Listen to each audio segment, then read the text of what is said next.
দেশের যে পরিস্থিতি, সাবধানে যেও। আমাকে নিয়ে তুমি চিন্তা করবে না, তুমি তোমার শরীরের প্রতি খেয়াল রেখো। বিশ্বাস করো, তুমি বাইরে থাকলে না আমার অনেক ভয় করে।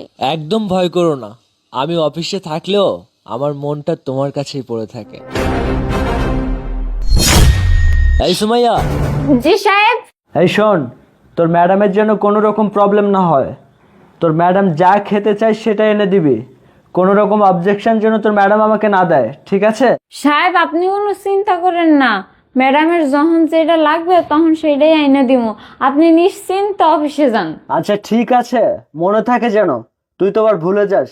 আচ্ছা ঠিক আছে শোনো, তুমি চিন্তা করো না, আমি খুব তাড়াতাড়ি চলে আসবো। আর নিজের দিকে খেয়াল নেবে, হ্যাঁ? আচ্ছা সাবধানে যেও। আচ্ছা ঠিক আছে বেবি, আমি চলে যাচ্ছি তাহলে।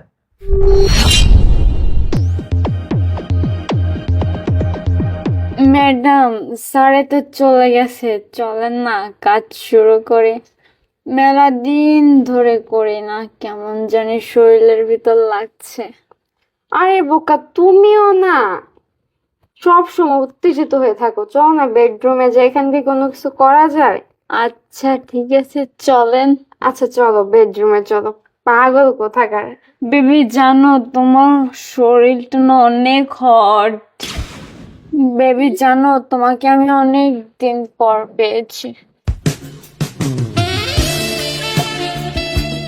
জান তুমি তো তোমার জামাইকে পেয়ে আমাকে ভুলেই গেছো। তুমি এখন আর আমাকে আগের মতো সময় দাও না। তুমি এত উত্তেজিত হচ্ছ কেন? কিছুদিন পর তো তুমি শুধু আমার, আর কারো নয়। আর তাছাড়া বাদ দাও না এসব, আর একটু কাছে আসো না। এত রোমান্টিক মুডে এত দূরে থাকলে কি ভাল লাগে? আসো। চলো না, সহ্য হচ্ছে না আর।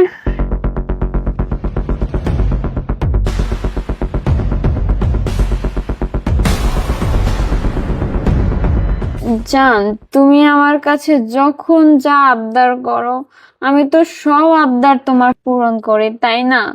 তোমার কাছে আমার ছোট্ট একটা আবদার, তুমি আমাকে পূরণ করে দিবা? আমার না 20,000 টাকা লাগবে, তুমি আমাকে 20,000 টাকা দিবা?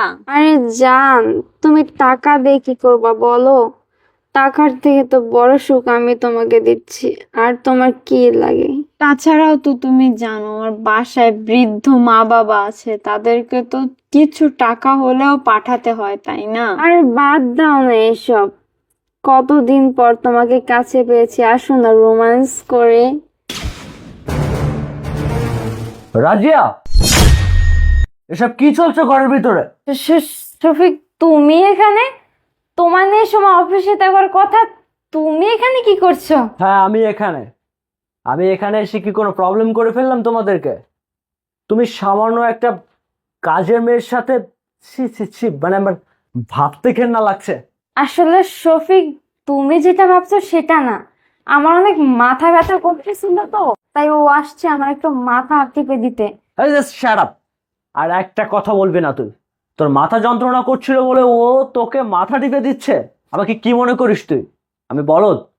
আমি একজন পুলিশ অফিসার। তুই কি আমাকে বোকা মনে করিস? আমার বাড়ির সামান্য একটা কাজের মেয়ের সাথে তুই এরকম একটা জঘন্য কাজ করছিস?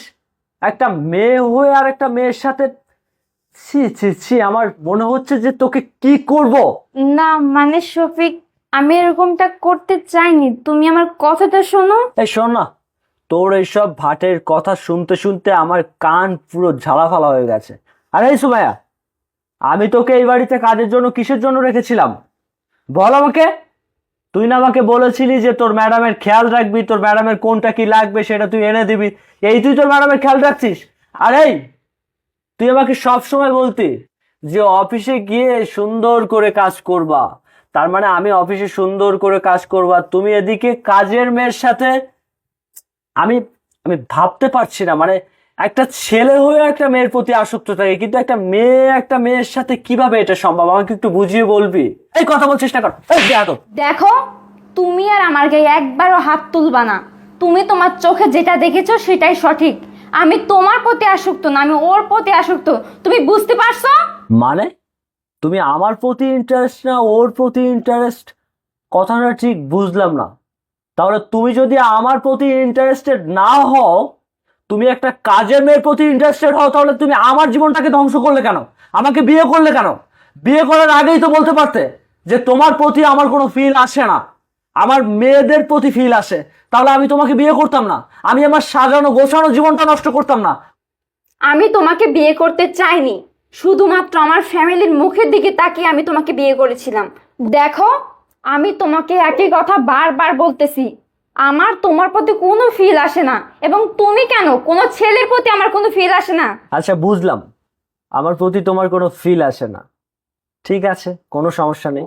তোমার পরিবার যখন আমার কাছে তোমাকে বিয়ে দিয়েছে, আমি চাই তোমার পরিবারকে ডেকে এনে এর একটা হেস্তনেস্ত করতে। জাস্ট ওয়েট, এখানে চুপচাপ বসে থাকবে, কোথাও যাবে না। আমি তোমার বাবা মাকে এক্ষুনি কল করব আর এর একটা ব্যবস্থা নেব। আমার কথা কি বুঝতে পেরেছো? এখানে চুপচাপ বসে থাকবে। আউট।